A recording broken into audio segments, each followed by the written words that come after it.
దేవునికి స్తోత్రము.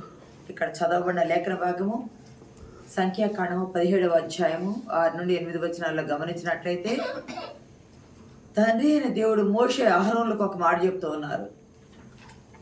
మీకు విరోధంగా సణుగుచూ ఉండే సణుగులు నాకు వినిపించినాయి కాబట్టి వివాదం లేకుండా ఉండాలంటే, వివాదము ఆగిపోవాలంటే ఇజ్రాయేలీలు 12 మంది గోత్రాలు ఉన్నాయి కదా, 12 గోత్రాలకు 12 మంది గోత్రకర్తల పెద్దల పేర్లతో ఒక్కొక్క కర్ర మీద గోత్రకర్త పేరు మీరు రాయండి.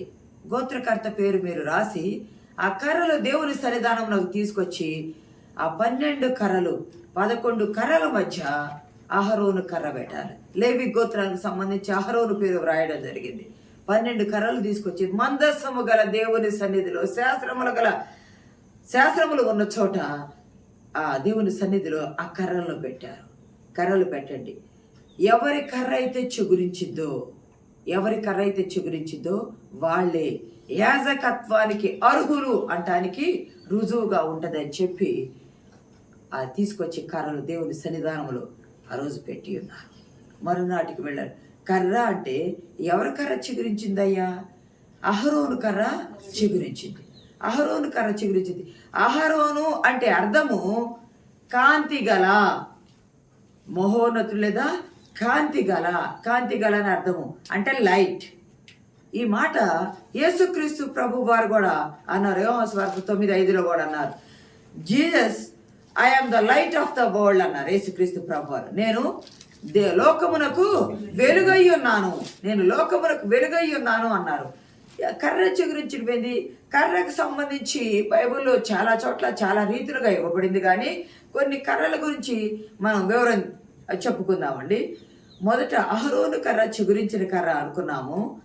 కర్ర దేనికి గుర్తయ్యి అంటే అధికారానికి లేదా యాజకత్వపు అధికారానికి గుర్తు. కర్ర 2 కీర్తనల గ్రంథం 23:4లో నీ దుడ్డుగర్ర నీ దండము నన్ను ఆదరించును. దావీదు భక్తుడు అంటే నీ దుడ్డుగర్ర నీ దండము నన్ను ఆదరించును. కర్ర ఆదరణకు గుర్తు. 3 ఎస్తేరు గ్రంథంలో కర్ర రాజదండము, దుడ్డుగర్ర దండం అన్నారు. ఇక్కడ రాజదండము దయకు గుర్తుగా ఉంది. ఎస్తేరు విషయంలో దయకు గుర్తుగా ఉంది. అంతేకాదు కర్ర గురించి వాడబడింది మీరు ఎరిగి ఉన్నారా? ఆదికాండం 32:10 యాకోబు తన చేతి కర్రను తీసుకొని తన చేతి కర్రతో యోర్దాను దాటాడు అని ఉంది. యాకోబు తన చేతి కర్ర తీసుకొని తన చేతి కర్రతో యోర్దాను దాటాడు. ఒంటిగా వెళ్ళాడు. తనకు తోడు వచ్చింది ఆ చేతి కర్రే. ఆ చేతికర్రతో వెళ్ళాడు. ఒంటిగాడై వెళ్ళాడు. ఒంటరి జీవితంతో వెళ్ళాడు. 20 సంవత్సరాల తరువాత 2 గుంపులై తిరిగి వచ్చాడు. 20 సంవత్సరాల తర్వాత 2 గుంపులై తిరిగి వచ్చాడు. చిగురించాడు, అభివృద్ధి చెందాడు. అంతేకాదు యాకోబుగా వెళ్ళిపోయాడు, యాకోబుగా పారిపోయాడు, కానీ ఇజ్రాయేలుగా తిరిగి వచ్చాడు. ఇశ్రాయేలుగా అభివృద్ధి చెందాడు. యెషయా మొద్దు చిగురించడానికి ప్రారంభమైంది. ఇజ్రాయేలుగా తిరిగి వచ్చాడు. ఇజ్రాయేల్ మొద్దు చిగురించడం ప్రారంభమైంది. ప్రారంభమైన చిగురు వర్ధిల్లిందే కానీ తగ్గిపోలేదు. దేవుని నామానికి మహిమ కలుగును గాక. వర్ధిల్లిందే కానీ తగ్గిపోలేదు. యాకోబు కాలంలో ప్రారంభమైంది. దేవుడు అబ్రహాంకి ఇచ్చిన వాగ్దానం నెరవేరడం ప్రారంభమైంది. చిగురు అప్పటి వరకు ఒంటిగానే వచ్చింది. ఇస్సాకు అక్కడయ్యాడు. ఇద్దరున్న ఇస్సాకు యాకోబుని ఒంటరిగానే అయిపోయింది. యాకోబుతో చిగురు ప్రారంభించబడింది. అందుకే యెషయా మొద్దు నుండి చిగురు పుట్టును అన్నారు కదా ప్రియ దేవుని బిడ్డలారా. యాకోబుతో ప్రారంభమైన చేతికర్రతో ప్రారంభమైన ఆ చిగురు ఎక్కడి దాకా కొనసాగిందంటే మోషే దాకా వచ్చింది. మోషే చేతిలో కూడా ఒక కర్ర ఉన్నది. మోషే చేతిలో కర్రని దేవుని కర్ర అన్నారు. దేవుని కర్ర ఎన్నో అద్భుతాలు చేసింది. ఐగుప్తు దేశంలో ఎన్నో అద్భుతాలు చేసింది. వారిని నడిపించింది, వారిని విడిపించింది. సముద్రమును చీల్చడానికి కూడా కర్ర ఎత్తి ప్రార్థన చేయటమైంది. అంటే నీ చేతిలో కర్ర ఉన్నది కదా మోషే అని దేవుడు కూడా చాలాసార్లు మోషేతో అని అన్నారు. అంటే ఆ కర్ర వారికి తోడుగా వచ్చింది. ఆ కర్ర వారికి తోడుగా వచ్చింది. అంతేకాదు దావీదు ఏమంటాడు కీర్తనల గ్రంథం 23:4 నీ దుడ్డుగర్ర నీ దండము నన్ను ఆదరించును, నీ దుడ్డుగర్ర నీ దండము నన్ను ఆదరించును. దావీదు రాజుగా ఉన్నప్పుడు దుడ్డుగర్రను వాడాడు. దావీదు గొర్రెల కాపరిగా ఉన్నప్పుడు దుడ్డుగర్రను వాడాడు. ఆ గొర్రెలను మేపడానికి, గొర్రెలను కాయడానికి, గొర్రెల కాపుదలకు కాపరిగా ఉన్నప్పుడు దుడ్డుగర్రను వాడాడు. ఆ దుడ్డుగారితో మేతను అందించడానికి ఉపయోగపడింది, తన పోషణకు కారకుడయ్యాడు. కానీ రాజు అయిన తర్వాత రాజదండమును వాడాడు. నీ దుడ్డుగర్ర నీ దండము నన్ను ఆదరించింది. ఆ దుడ్డుగర్ర ఆ దండము ఆదరణకు కారణమైంది. ఇదే దావీదు రాజు కాకముందు గొర్రెల కాపరిగా ఉన్నప్పుడే 1 సమూయేలు గ్రంథం 17వ అధ్యాయములో 43వ వచనములో గొల్యాతు మీదకి ఒక కర్ర తీసుకొని వెళ్తాడు. గొల్యాతు మీదకి ఒక కర్ర తీసుకొని వెళ్తాడు. 1 సమూయేలు గ్రంథం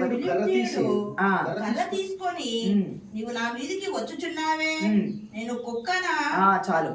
ఆ గొల్యాతు ఫిలిష్తీయుడు అంటాడు, నువ్వు కర్ర తీసుకొని నా మీదకి వస్తున్నావే, కర్రతో యుద్ధం చేయడానికి వస్తున్నాడు. 6 మూరల జారిన ఉన్న ఆ గొల్యాతు మీదకు కర్ర తీసుకొని వస్తున్నాడు దావీదు. దేవుని కర్ర తీసుకొని వస్తున్నాడు. ప్రియ దేవుని బిడ్డలారా, యాకోబు చేతిలో కర్ర 2 గుంపులై అభివృద్ధి ఆశీర్వాదం తీసుకొచ్చింది చిగురిస్తూ. మోషే చేతిలో కర్ర అద్భుతాలు చేసి ఆశ్చర్య కార్యాలు జరిగించి ఇశ్రాయేలును సముద్రం చీల్పించి దాటించి నడిపించడానికి కారణమైంది. దావీదు చేతిలో కర్ర అది కాపరత్వానికే గుర్తుగా ఉన్నది. ఆ కర్ర రాజరేకానికే గుర్తుగా ఉన్నది. గొల్యాతును నువ్వు నా మీదకి కర్ర తీసుకొని వస్తున్నావే అన్నాడు. కర్ర తీసుకొని వెళ్ళిన దావీదు విజయం పొందుకొని విజయ వీరుడై తిరిగి వచ్చాడు. దేవుని నామానికి మహిమ కలుగును గాక. విజయం పొందుకొని విజయ వీరుడై తిరిగి వచ్చాడు. ఇదే ఎస్తేరు గ్రంథంకి వచ్చేటప్పటికి 5వ అధ్యాయంలో 2-3 వచనాలు, ఎస్తేరు గ్రంథము 5వ అధ్యాయము 2-3 వచనాల్లో ఎస్తేరు 3 దినాలు ఉపవాసం ఉంది. యూదా జాతి అంతటినీ చంపివేయమని శాసనం సిద్ధపాటైంది. చంపబోతున్నారు పలానా రోజని అధికార పత్రం వచ్చే చదవండి. రాణి అయిన ఎస్తేరు ఆవరణంలో నిలువబడి ఉండుట రాజు చూడగా ఆమె యందు అతని దయ పుట్టెను. చాలు. రాణి అయిన ఎస్తేరు ఆవరణంలో నిలువబడి ఉండగా రాజుకి ఆమె ఏందంట దయ పుట్టిందంట. దయ పుట్టగానే ఏమి చేశాడంటే రాజదండం చదవండి, కొంచెం ముందుకు చదవండి. రాజు తన చేతిలో నుండి బంగారపు దండమును ఎస్తేరు తట్టు చాపగా, రాజులకు దయబుట్టి రాజు చేతిలో ఉన్న బంగారు రాజదండమును ఎస్తేరు తట్టు చాపగా ఆమె వచ్చి ఆ రాజదండమును ముట్టుకున్నది. ప్రియ సంగమా, ఈ ఉదయకాల సమయంలో ఒక కర్రేమో చిగురించి అభివృద్ధి చెంది పునాదిగా ప్రారంభమైంది. ఒక కర్రేమో ఆదరణకు ఆధారంగా ఉంది. ఇంకొక కర్రేమో దేవుని కర్రగా ఉండి వారిని నడిపించి వారిని విడిపించింది. ఇక్కడ రాజు చేతిలో ఉన్న రాజదండమేమో ధైర్యం పుట్టించి ఎస్తేరునే కాదు యూదా జాతి అంతటిని రక్షించింది, యూదా జాతిని బ్రతికించింది, యూదా జాతిని చరిత్రలో నిలిపి వారు ఉన్నారు, వారి దేవుడు ఇశ్రాయేలు దేవుడు అని పేరు పెట్టి పిలవటానికి ఆ రాజదండము ఎస్తేరుపై దయను చూపించింది. అంతేకాదు ఆ సందర్భంగా వాళ్ళు ఒక పండగ చేసుకున్నారు. పూరీము అనే ఒక పండగ చేసుకున్నారు ఎస్తేరు కాలంలో. ఆ పూరీము పండగ ఈ రోజులో మార్చి 14వ తారీఖు 2025 మార్చి నెల 14వ తారీఖు మన కాలంలో మన ఈ నెలలో వచ్చింది 14వ తారీఖు పూరీము పండుగ. అంటే శత్రువు చేతుల్లో నుండి గొప్ప దేవుడు విజయం ఇచ్చి ఎవరైతే చంపాలనుకున్నారో వారినే చంపుటకు అధికారం ఇచ్చి వారి మీద జయం ఇచ్చాడు అని దయను చూపించిన కర్రగా ఎస్తేరులకు ఉన్నది. ప్రియ దేవుని బిడ్డలారా, ఇశ్రాయేలులకు దేవుడు ఉన్నాడంటానికి రుజువులు చూపిస్తూ ఉన్నాడు. అంతేకాదు ఇంకా నిర్గమాకాండంలో మనం చదవబడిన లేఖన భాగంలో 17వ అధ్యాయము 6-8 వచనాలు మనం గమనించినట్లయితే ఇక్కడ ఒక వివాదం పుట్టింది. ఎందుకు వివాదం పుట్టింది? వివాదాలు పుట్టడానికి కారణం ఏమిటాయి అంటే పశ్చిమాసియా దేశాల్లో తండ్రి తరువాత అధికారము ఎవరికి వచ్చిందా అంటే జ్యేష్ఠ కుమారునికి వచ్చింది. తండ్రి తర్వాత అధికారం ఎవరికి వచ్చిందా అంటే జ్యేష్ఠ కుమారునికి వచ్చింది. ఆస్తిలో 2 పాళ్ళు అధికారం వచ్చింది. అంతేకాదు మతాచారాలకు సంబంధించిన అంటే వారి కాలంలో ఉన్న బలులు కానీ ఏదైనా ప్రార్థనలకు సంబంధించిన మతాచారాలకు సంబంధించిన విషయాల్లో కూడా జ్యేష్ఠుడు ముందు ఉండి అన్ని కార్యక్రమాలు నడిపిస్తూ ఉంటాడు. బలి అర్పణలు చేయించడానికైనా అన్ని బాధ్యతలు జ్యేష్ఠుడు తీసుకుంటాడు. అయితే అహరోను వీళ్ళు ఒక తండ్రి పిల్లలు. లేవికి 3 కుమారులు పుడితే 3 కుమారులో ఉన్న పిల్లల్లో తేడాలు వచ్చేసినాయి. అహరోను ఒక కుమారునికి సంబంధించిన సంతానంగా ఉన్నారు. మిగతా లేవి పుట్టిన మిగతా కుమారులకు పుట్టిన వాడు వివాదాలు. మేము కూడా జ్యేష్ఠులు అవుతాం కదా, అని కోరాహీలు లేవి కుమారులు వచ్చిన ఆ కోరాహు అనే వాళ్ళు తిరుగుబాటు చేశారు. రూబేను యాకోబునకు పెద్ద కుమారుడు కదా, పెద్ద కుమారుడు మాకు జ్యేష్ఠత్వం రావాలి కదా అని రూబేను కుమారులు దాతాను అభిరామ్ అనేవాళ్ళు ఇద్దరు, కోరాహ్ అనేవాడు ఇంకొకడు ఈ లేవి గోత్రకు సంబంధించిన వాడు. ఈ 3 తన సైన్యముతో తన జనముతో తన ప్రజలతో వచ్చి 250 మందిగా వచ్చి ఇత్తడి ధూపార్తులను తీసుకుంటారు. ధూపార్తులను తీసుకొని దానిలో అగ్ని వేసి ధూపం వేసి దేవునికి ధూపం అర్పించటానికని ప్రయత్నం చేస్తే దేవునికి కోపం వచ్చింది. మీరేనా యాజకత్వం చేసేది? మేము యాజకత్వం చేస్తామని రాగా వారు సడుగుచు మోసే ఆహ్వాల మీద తిరుగుబాటు చేయగా వారు సడిగిన సడుగులు దేవునికి వినిపించి, వివాదం ఎందుకయ్యా? వివాదం అవసరం లేదు కదా, ఒక పని చేయండి, మీరు మీ 12 మంది గోత్రకర్తల కర్రలు తీసుకురండి. 12 కర్రల మీద రూబేను పేర్లు రాసేయండి, మీరు షిమియోను, లేవి, యూదా, ఇస్సాకారు, జబూలూను మీ పేర్లన్నీ రాసేయండి. మీ పేర్లన్నీ 12 పేర్లు రాసేయండి. 12 పేర్లు రాసి తీసుకొచ్చి దేవుని సన్నిధిలో పెట్టండి. 11 కర్రల మధ్య లేవి గోత్రము కర్ర పెట్టారు. 11 కర్రల మధ్య లేవి గోత్రము కర్ర పెట్టారు. లేవి గోత్రానికి అహరోను పేరు రాశారు. ఆ పెట్టగా ఆ రాత్రి పెట్టారు, ఆ రోజు పెట్టారు. మరునాడు దేవుని సన్నిధికి పోగా అక్కడ ఏమున్నది అంటే 10 ఆజ్ఞల పలకలు ఉన్నాయి. 10 ఆజ్ఞల పలకలు ఉన్నాయి. అంతేకాదు మందసములో మన్నా ఎత్తబడిన ఓమేరు పాత్ర ఉన్నది. ఓమేరు పాత్ర కూడా శాస్త్రముల గల దగ్గర, ప్రియ దేవుని బిడ్డల శాస్త్రముల గల దగ్గర ఈ కర్రలు పెట్టగా మరునాడు వెళ్ళి చూడగా కర్రలు బయటికి తీసుకురాగా ఎవరి గోత్రం కర్ర వారికి చేస్తూ ఉంటే లేవి గోత్రపు కర్ర మీద అహరోను కర్ర చిగురించింది, పువ్వులు పూసింది, బాదము పండ్లు గలదా. ఇది దేవుని నామానికి మహిమ కలుగును గాక. ఎండిపోయిన కర్ర, ఒట్టి కర్ర, అన్ని కర్రలతో పాటు సమానమైన కర్ర దేవుడు ఆజ్ఞ ఇవ్వగా ఇచ్చిన కర్ర చిగురించింది. ఎండిపోయిన కర్రను చిగురింప చేటుకు సమర్థుడైన దేవుడు మన దేవుడైన యెహోవా. చిగురించుట జీవానికి గుర్తుగా ఉన్నది.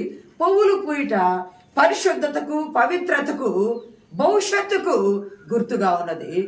కాయలు కాయట అభివృద్ధికి, ఉన్నత స్థితికి గుర్తుగా ఉన్నది. అభివృద్ధికి, ఉన్నత స్థితికి ముందుకు కొనసాగించడానికి గుర్తుగా ఉంది. ఈ 3 జీవితకాలం అంతా అహరోను కుటుంబీకులు మాత్రమే యాజకత్వానికి గుర్తని దేవుడు నిరూపించడానికి, వివాదము లేకుండా సమస్యను సణుగును సద్దుమడపడానికి ఇచ్చిన జీవపు గుర్తు. అహరోను కుటుంబీకులు తప్ప చివరికి మోషేకి ఎవరికి కూడా యాజకత్వం చేసే హక్కు లేదు.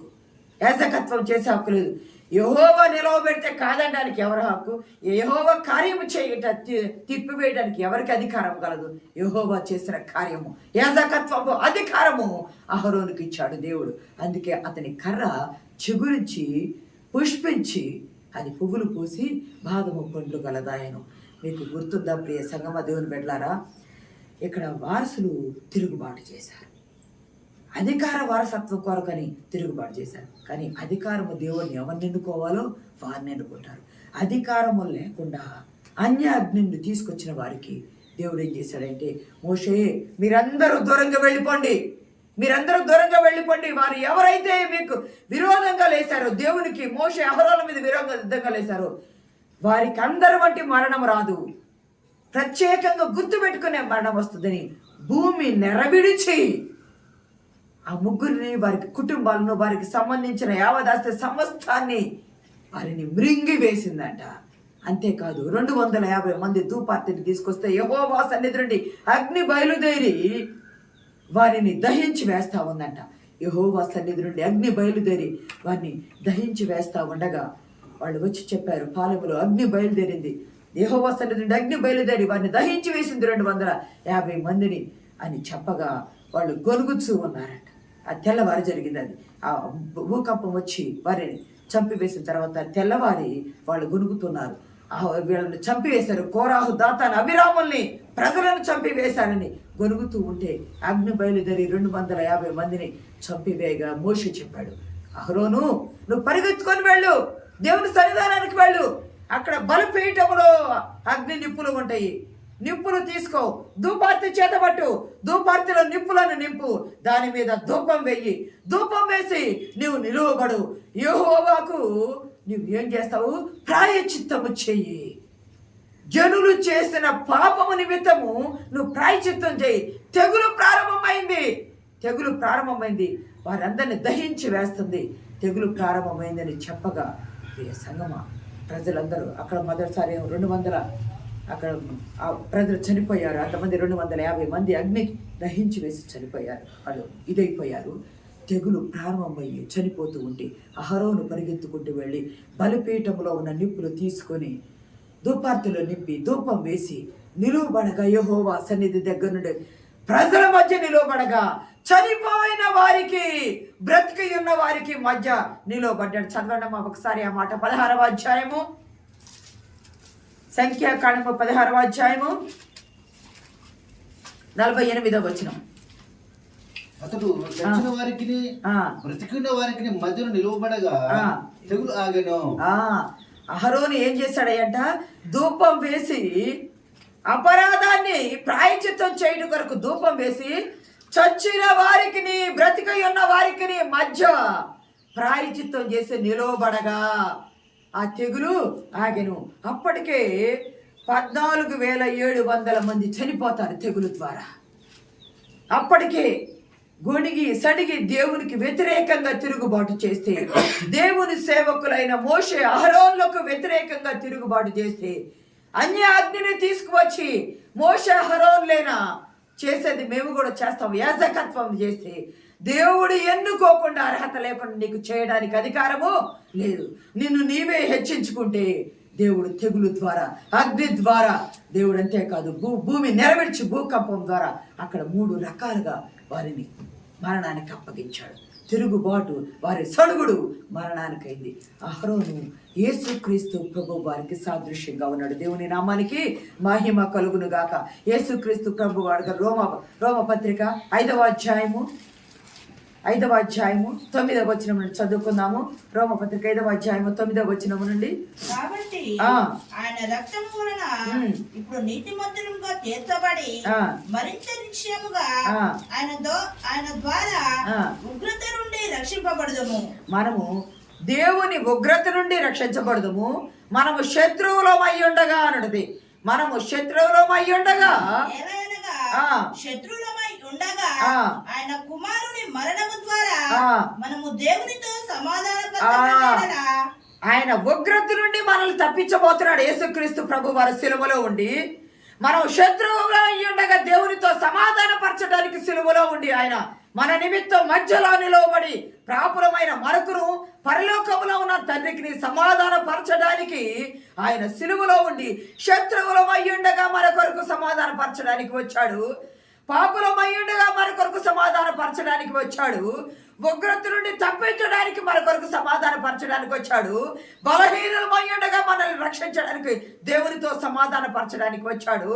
లోకములో ఉన్న మనల్ని, అపరాధములో ఉన్న మనలను తండ్రితో సమాధాన పరచడానికి అహరోను ధూపార్తి చేత పట్టుకునే రీతిగా సిలువలో తండ్రితో తండ్రి వీరేమి చేస్తున్నారో వీరు ఎరుగరని మన నిమిత్తం సిలువలో విజ్ఞాపన చేస్తూ ఉన్నాడు. ప్రభు నామానికి మహిమ కలుగును గాక. అక్కడ అహరోను కర్ర చిగురించింది, ఇక్కడ సిలువలో యేసు క్రీస్తు ప్రభు వారి సిలువ కొయ్య చిగురించింది. యాకోబు ద్వారా ప్రారంభమైన ఆ సిలువ కొయ్య, యాకోబు ద్వారా ప్రారంభమైన ఆ కర్ర చిగురిస్తూ పునరుజ్జీవానికి ప్రారంభమైంది. మోషే చేతిలో దేవుని కర్రగా ప్రారంభమైంది. దావీదు చేతిలో ఆ కర్ర దుడ్డుగర్ర దండముగా ప్రారంభమై ఆదరణనిచ్చింది. రాజు చేతిలో రాజదండము ఇశ్రాయేలు జాతిని ఆదరించడానికి, దయ చూపించడానికి కారణమైంది. యేసుక్రీస్తు అహరోను చేతిలో ఆ ధూపార్తి ఏమైంది అంటే ఇశ్రాయేలీయులను రక్షించడానికి మాత్రమే ఉపయోగపడింది. కానీ యేసుక్రీస్తు ప్రభు వారు సిలువ మీద బలియాగము సర్వ మానవాళికి ధూపముగా అయింది, సర్వ మానవాళికి యాగముగా అయింది.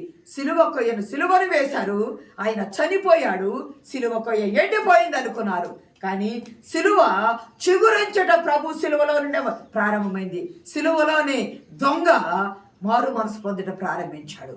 దొంగతోనే చిగురు ప్రారంభమైంది. ఆయన చనిపోయాడు, సమాధి చేయబడ్డారు, ఇంకా ఏమీ కాదు అని అనుకున్నారు. కానీ 3వ దినము సిలువ కొయ్య పునరుద్ధానుడయ్యాడు యేసుక్రీస్తు ప్రభువారు. సిలువ కొయ్య చిగురించడం ప్రారంభించింది. 2000 సంవత్సరాల నుండి అనేకులు సిలువ లేకుండా, క్రీస్తు లేకుండా, క్రైస్తవం లేకుండా చేయాలని ఎన్నో అపవాది పన్నాగాలు పన్నుతూ ఉన్నా క్రైస్తవ్యం సిలువ చిగురుస్తానే ఉంది. దేవునికి మహిమ కలుగును గాక. కర్ర ఒక గోత్ర నాయకుని అధికారానికి చిహ్నంగా గుర్తుగా ఉంది. సిలువ పాపికి రక్షణకు చిహ్నంగా ఉంది. పాపి రక్షణకు చిహ్నంగా ఉంది. ఇక్కడ మీరు గమనిస్తే, ఇక్కడ హెబ్రీ పత్రిక 7వ అధ్యాయము